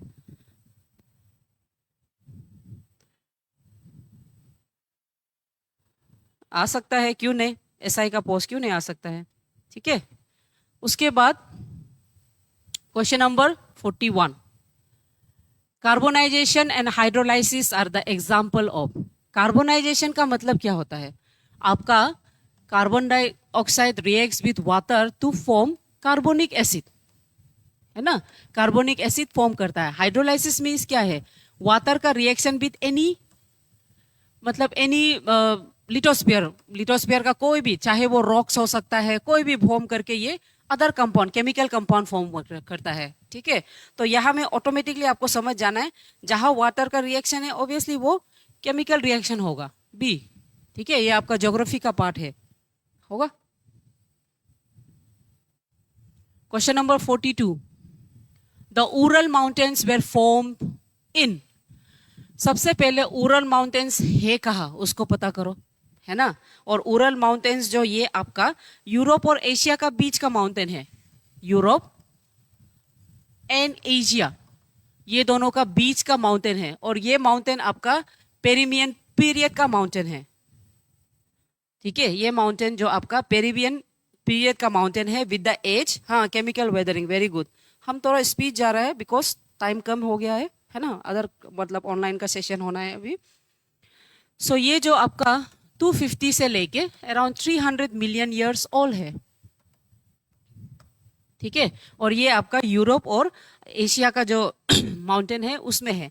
और ये जो उरल माउंटेन्स है, these are considered as one of the oldest, not the oldest but one of the oldest fold mountains. ठीक है, next question number 43, which of the following streets connect Black Sea and Sea of Marmara? So black sea और sea of Marmara को जो connect करता है वो आपका Bosphorus streets होता है। ऐसा स्ट्रीट्स जो ना एग्जाम में याद करना है आपको। ठीक है, स्ट्रीट ऑफ गिब्राल्टर, मलाका, ये सब आपको बहुत जरूरी होता है एग्जाम के लिए, है ना। यस, ठीक है। सो ये जो कनेक्ट करने वाला ये है आपका बोस्फोरस स्ट्रीट्स। स्ट्रीट्स क्या होता है? जब दो ने का मतलब दो लैंड बॉडी है उसका बीच से जो पासेस होता है वो है स्ट्रीट्स आपका। Very important critical passes. Question number 44, ये भी ज्योग्राफी का सेक्शन है ना। सो इसमें बेल्ट ऑफ काम, ये तो आपका इक्वेटोरियल का पार्ट है, बेल्ट ऑफ काम। ठीक है, डिफ्लेक्टिव फोर्स, अर्थ का जो डिफ्लेक्टिव फोर्स है उसको हम कोरोलिस फोर्स बोलता है। Roaring forties, these are your sub tropical wind force जिसको हम वेस्टर्लीज बोलता है। उसके बाद हर्माटन, ये जो डॉक्टर मीन्स असली डॉक्टर नहीं, ये डॉक्टर विन है, ड्राई विन है ये लोग, ड्राई विन। ठीक है, सो बेल्ट ऑफ काम आपका इक्वेटर, डिफ्लेक्टिव फोर्स आपका कोरोलिस, रोरिंग फोर्टीज आपका वेस्टर्लीज, हर्माटन ये आपका ड्राई विन है जिसको हम लोग डॉक्टर विन बोलता है। ठीक है, और ये विन आपका whole the way from Atlantic to South Africa region में ये फ्लो करता है और ये ड्राई विन है, ड्राई दस्ती विन। ठीक है, सो ऑप्शन होने से ए का 3-3-1, सो आपका ऑप्शन होगा कौन सा? यहाँ पे है 3-1 ये। ठीक है, सो इसमें ऑप्शन हो गया सी। ठीक, उसके बाद question number 45। Okay, question number 45। Okay, question number 45 में which one of the following indicators is most commonly used to measure the economic development of the country? Economic development of the country क्या है आपका? Gross national product per capita, है ना, यानी कि कितना product per capita का gross national product, ये तो सब जान जाएगा, जीडीपी है। उसके बाद question number 46, Who among the following geographical specifically emphasize on climate determination? Climate determination जो बनाया है उसको हम फादर ऑफ ह्यूमन ज्योग्राफी भी बोलता है, याद रखो। ठीक है, ये क्वेश्चन कभी कभी आ सकता है, father of human geography. So father of human geography, इसका नाम है फेडरिक रेट्सल। और फेडरिक रेट्सल ही वो आदमी है जो क्लाइमेटिक डिटर्मिनेशन ज्योग्राफिकल बेस में करने का वो सजेशन देता है। ठीक है, सो ये नाम को याद रखो, एग्जाम फॉर्म में कभी कभी पूछा जा सकता है, अदर फॉर्म में।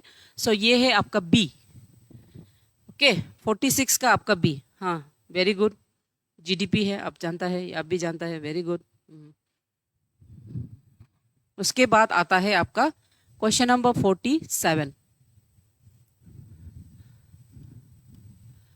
Which one of the following sequences of the land uses according to von Thunen's model is correct? Von Thunen वो ऐसा मतलब ह्यूमन जोग्राफिक्स है जो जोग्राफिकल कंडीशन आपका डेवलपमेंट के साथ वो बताता है किस तरह से अरेंज होना है ताकि वो प्रोडक्शन में इंक्रीज कर सके। ठीक है, सो इसका जो क्रोनोलॉजिकल अरेंजमेंट होगा, ये जो अकॉर्डिंग टू आपका जो वॉन तुंगमैन है, यहाँ में वो बोलता है कि सबसे पहले मार्केट गार्डनिंग होना है, मार्केट गार्डनिंग। ठीक है, मार्केट गार्डनिंग। उसके बाद फ्रेश मिल्क वो साथ में होना है, फिर इंटेंसिव फार्मिंग होगा, फिर फायरवुड, उसके बाद प्लम्बर। सो सीक्वेंस को वो डी को दिया है। ठीक है, सी नहीं है, डी होगा।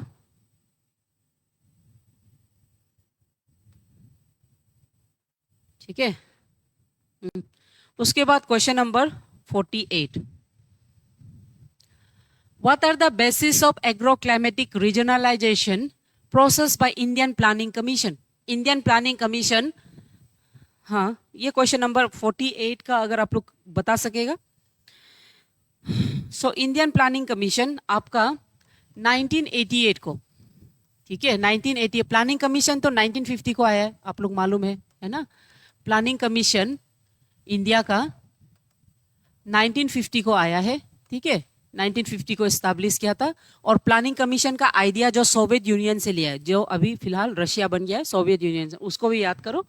और ये जो आपका जो इंडियन प्लानिंग जो एग्रो क्लाइमेटिक रीजनलाइजेशन को 1988 में वो लोग स्टार्ट किया, 1988। ठीक है, और इसमें वो लोग ना बेसिकली 3 क्राइटेरिया को दिया है। ओके, 3 क्राइटेरिया को दिया है। वो है आपका रेनफॉल, टेम्परेचर एंड क्रॉप्टेड एरिया। ठीक है, रेनफॉल, टेम्परेचर एंड क्रॉप्टेड एरिया, ये जो पैटर्न्स है जिससे आप जो एग्रीकल्चर जो प्रोडक्शन है उसको आप इंक्रीज कर सकता है, होगा। Next question number 49। Which one of the following is not the ingredient of the sustainable development? Sustainable development देखो, ये क्वेश्चन कितना बार आया है ना। इसमें से कौन उसका पार्ट नहीं है, क्वेश्चन नंबर 49 का। ठीक है, तो वो है नॉन ऑप्शनल रिसोर्स यूटिलाइजेशन। ये जो सस्टेनेबल डेवलपमेंट का गोल के अंदर में नहीं आता है। Question number 50, the last question. The Bundelkhand plateau covers part of which of the 2 of the following state? Bundelkhand plateau तो बहुत कॉमन क्वेश्चन है ज्योग्राफी का, ये आपका उत्तर प्रदेश एंड मध्य प्रदेश में है ना। और बुंदेलखंड क्यों इंपॉर्टेंट है? ये ऐसा वैल्यू है जहां में आपका स्टोन्स लाइक ग्रेनाइट, गैनेसिस, है ना, गैनेसिस, ये सब पाया जाता है। ठीक है, उसके अलावा ये ऐसा सॉइल है जो आपका जो ये जो ब्लैक सॉइल जिसको हम रेगोर सॉइल बोलता है, ठीक है, जिसको हम रेगोर सॉइल बोलता है, ब्लैक सॉइल, ये सब सॉइल भी पाया जाता है। ठीक है, तो आपका जो बुंदेलखंड का जो प्लेट्यू है वो 2 स्टेट को कवर करता है, उत्तर प्रदेश एंड मध्य प्रदेश। उसके अलावा ये एक ऐसा प्लेट्यू है जहां में हिली टेराइन उसका कैरेक्टरिस्टिक फीचर है। टेराइन बहुत डिफिकल्ट क्लाइंबिंग है ना। ठीक है, सो लास्ट का जो पोर्शन है उसको हम बहुत क्विक जा रहा है because online session, other session भी चल रहेगा इसके बाद। सो नेक्स्ट जो सेशन है उसमें हम लोग कोशिश करेगा कि और डिटेल से रेस्ट ऑफ द 50 क्वेश्चन को हम आंसर कर सके। ठीक है, so my dear student, thank you very much आज का क्लास के लिए और रेस्पॉन्स के लिए। Thank you. Okay, thank you.